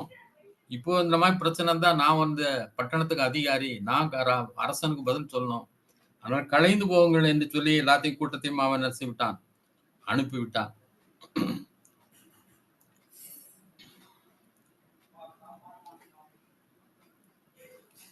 பிறகு அடுத்த 20ஆம் அதிகாரத்தில் நேரம் ஆயிடுச்சு, அதனால நான் ரொம்ப சுருக்கமா அந்த அதிகாரத்தோட நான் முடிச்சிடுறேன். 20ஆம் அதிகாரத்துல 7ஆம் வசனம் வாசிங்க. வாரத்தின் முதல் நாளிலே அப்பம் பிற்கும்படி சீசரில் கூடியிருக்கையில் பவுல் மறுநாளிலே புறப்பட வேண்டும் என்றிருந்து அவர்களுடனே சம்பாஷித்து நடுராத்திரி மட்டும் பிரசங்கித்தான். அப்போ வாரத்தின் இதுக்காக தான் நான் முக்கியமா வாசிக்கிறேன். அப்போ வாரத்தின் முதல் நாள்ல தான் அவங்க என்ன பண்ணிருக்காங்க, ஆராதனை வைத்திருக்கிறாங்க, அப்பம் பிட்டு அதை வச்சிருந்திருக்காங்க. அதனாலதான் இன்றைக்கும் என்ன பண்றோம், வாரத்தின் முதல் நாளாகி ஞாயிற்றுக்கிழமையில பண்ணிட்டு இருக்கிறாங்க. அப்போ வாரந்தோறும் அவங்க அப்பம் பிட்டாங்க. இப்போ மாசத்தூருக்கு ஆயிடுச்சு.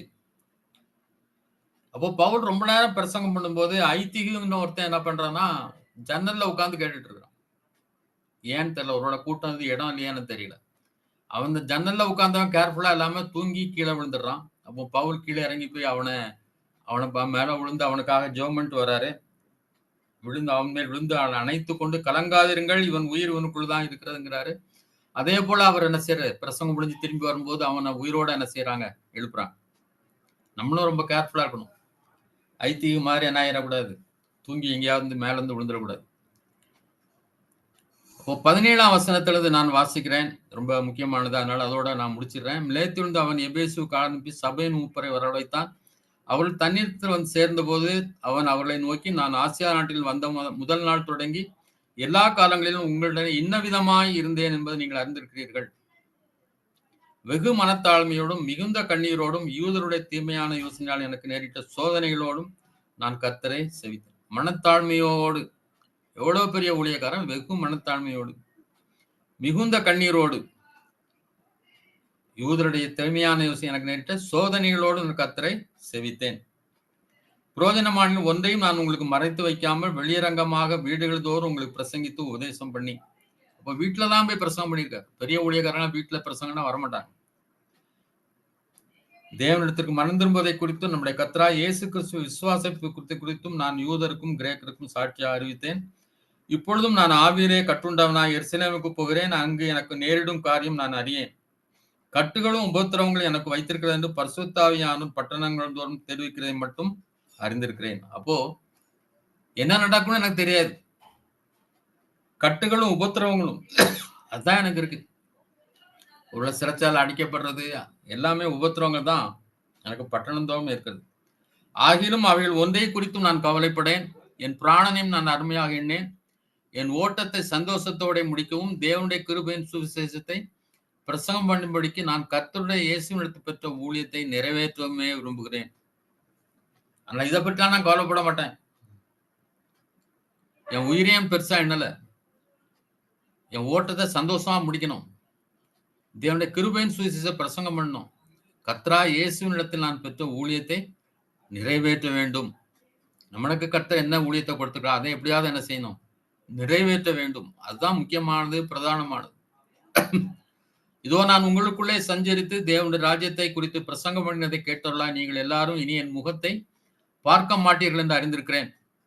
தேவனுடைய ஆலோசனையில் ஒன்றையும் நான் மறைத்து வைக்காமல் எல்லாவற்றையும் உங்களுக்கு அறிவித்தபடினாலே எல்லாரும் இரத்த பழிக்கும் நீங்கி நான் சுத்தமாயிருக்கிறேன் என்று உங்களை இன்றைய தினம் சாட்சியாக வைக்கிறேன்.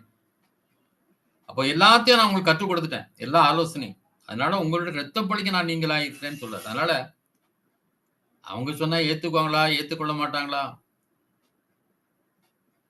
அப்படின்னு சொல்ல யோசிக்காம யாருக்கெல்லாம் சுவிசேஷம் சொல்ல வேண்டுமோ அவங்களுக்கெல்லாம் சொல்லி அவங்க இரத்த பழிக்கு நம்ம என்ன செய்யணும், நீங்களா இருக்க வேண்டும். 28ஆம் வசனம், ஆகையால் உங்களை குறித்தும் தேவன் தம்முடைய சுய ரத்தத்தினாலே சம்பாதித்துக் கொண்டு தமது சபையை மேய்ப்பதற்கு பரிசுத்த ஆவி உங்களை கண்காணிகளை வைத்த மந்தை மழுவதையும் குறித்து எச்சரிக்கையாயிருங்கள். ஆனா உங்களை குறித்து எச்சரிக்கையாருங்க. சுய ரத்தத்தினால் சபையை யார் மீட்டு கொண்டதுன்னா யாரும் பெரும் பாராட்டணும், என்னுடைய சபை நான் தான் உருவாக்கணும்னு சொல்ல முடியாது. அவர் சுய ரத்தத்தினாலே சம்பாதித்துக் கொண்டு அவருடைய தமது சபையை மேய்ப்பது பரிசுத்த ஆவி உங்களை கண்காணிகளாக வைத்த மந்தை முழுவதையும் குறித்து எச்சரிக்கையாயிரு. உங்களை பரிசுத்த ஆவியின் கண்காணிகளா வச்சிருக்கார், மூப்பர்களாக வைத்திருக்கிறார், பாஸ்டரா வைத்திருக்கிறார். ஆனா அந்த மந்தை முழுவதையும் குறித்து எச்சரிக்கையாயிருங்கள். நான் போன பின்பு மந்தையை தப்ப விடாத கொடிதான உணவாய்கள் உங்களுக்குள்ளே வரும். ஆனா இதுக்கு பிறகு தவறா உபதேசம் பண்ணக்கூடிய சொல்ல ஓநாய்கள் வரும். கள்ள உபதேசம் பண்றதுக்கெல்லாம் ஆட்கள் வரும். நான் அவங்களாம் தடுத்துருவேன்லாம் அவர் சொல்லல. உங்களிலும் சிலர் எழும்பி சீசர்களை தங்களுக்கு இழுத்துக் கொள்ளும்படி மாறுபாடானவர்களை போதிப்பீர்கள் என்று உங்களிலும் சிலர் எழுந்து என்ன செய்வீங்க, வித்தியாசமாலாம் போதிக்க ஆரம்பிச்சிருவீங்க. ஆனபடியால் நான் 3 வருஷ காலம் இரவும் பகலும் கண்ணீரோட இடைவிடாமல் அவனவனுக்கு புத்தி சொல்லிக் கொண்டு வந்ததை நினைத்து விழித்திருங்கள். 3 வருஷம் இரவும் பகலும் கண்ணீரோட பிரசங்கம் பண்ணியிருக்காரு. அதனால சதான் நினைச்சு என்ன செய்யுங்க, விழிப்போடுங்க. இப்பொழுதும் சகோதரரே, நீங்கள் பக்தி விருத்தி அடையவும் பரிசுத்தமாக்கப்பட்ட அனைவருக்குள்ளும் உங்களுக்கு சுதந்திரத்தை கொடுக்கவும் வல்லமையா இருக்கிற தேவனுக்கும் அவருடைய கிருபையுள்ள வசனத்துக்கும் உங்களை ஒப்புக் கொடுக்கிறேன். நீங்க பக்தி விருத்தி அடைகிறதுக்காக பரலோகத்துல உங்களுக்கு தேவன் இடம் கொடுப்பு சுதந்திரத்தை கொடுக்கத்தக்கதாக தேவனுக்கும் அவருடைய கிருபையுள்ள வசனத்துக்கும் உங்களை ஒப்புவிக்கிறேன். ஒருவனுடைய வெள்ளியாயிலும் பொன்னையாயிலும் வஸ்திரத்தாயால் நான் நிச்சயிக்கவில்லை. நீங்கள் அறிந்திருக்கும்படி எனக்கும் என்னுடனே இருந்தவர்களுக்கும் வேண்டியவர்களுக்காக இந்த கைகளே வேலை செய்தது. ஆச்சரியமா இருக்கு. உங்க எல்லாருக்கும் தெரியும், எனக்கும் என்னுடனே கூட இருந்தவர்களுக்கும் வேண்டியவர்களுக்காக இந்த கைகளே வேலை செய்ததுன்னு சொல்றாரு. மற்றவங்களுக்கு எனக்காகவும் மற்றவங்களுக்கு என் கைதான் வேலை செஞ்சு. இப்படி பிரயாசப்பட்டு பலவீனரை தாங்கவும் வாங்குறதை பார்க்கும் கொடுக்கிறதே பாக்கியம் என்று கர்த்தராகிய இயேசு சொன்ன வார்த்தைகளை நினைக்கவும் வேண்டும் என்று எல்லா விதத்திலும் உங்களுக்கு காண்பித்தேன் என்றார். அப்போ பிரயாசப்பட்டு பலவீனரை தாங்கணும், இல்லாதவங்களை தாங்கணும். வாங்குறதை பலன் கொடுக்கிறதே பாக்கியம். ஆமேன்.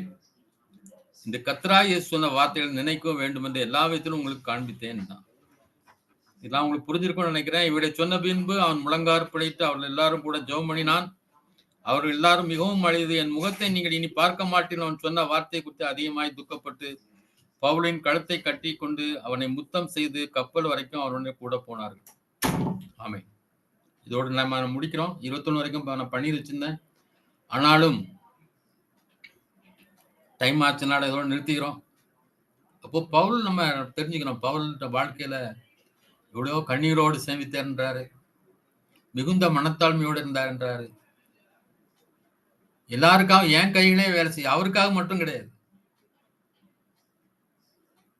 மற்றவங்களுக்காக இவர் வேலை செய்து அவங்களையும் போஷிச்சு, அவங்களுக்காக வேண்டியவங்களுக்காகவும் இவரே வேலை செய்து சம்பாதிச்சு அவங்களுக்கு சாப்பாடு போட்டுட்டார்.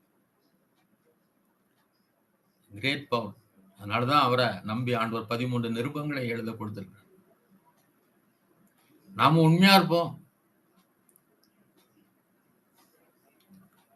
ஒரு நாள் உண்மையும் உத்தம ஊழியக்காரனே கொஞ்சத்திலே உண்மை உள்ளவனா இருந்தால் அநேகத்துக்கு உன்னை அதிகாரியா, கொஞ்சத்துல உண்மையா இருந்தா அநேகத்துக்கு அதிகாரியா வைப்பேன்னு சொல்லியிருக்காரு.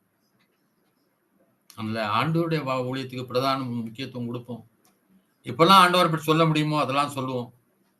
கர்த்தர் உங்களை அற்புதமாய் ஆச்சரியமாய் வழிநடத்துவார். ஆமேன். ஜெபம் பண்ணுவோம். எங்களை அன்பின் தகப்பனே, உண்மை நன்றியோடு ஸ்தோத்திரிக்கிற ஆண்டவரே, கர்த்தாவே, இந்த நாளில் உங்களுக்கு போதிக்கத்தக்கதாய் கிருபை தந்ததற்காக நன்றி செலுத்துகிறேன். இந்த பிள்ளைகள் எவ்வளவு சந்தோஷமாய் சமாதானமாய் ஆண்டவரே வாஞ்சியோடு கூட அங்கு வருகிறார்கள் என்பதற்காக நன்றி செலுத்துகிறேன். ஆண்டவரே, வாஞ்சியெல்லாம் நிறைவேற்றும், இவருடைய வல்லமையாய் பயன்படுத்தும்.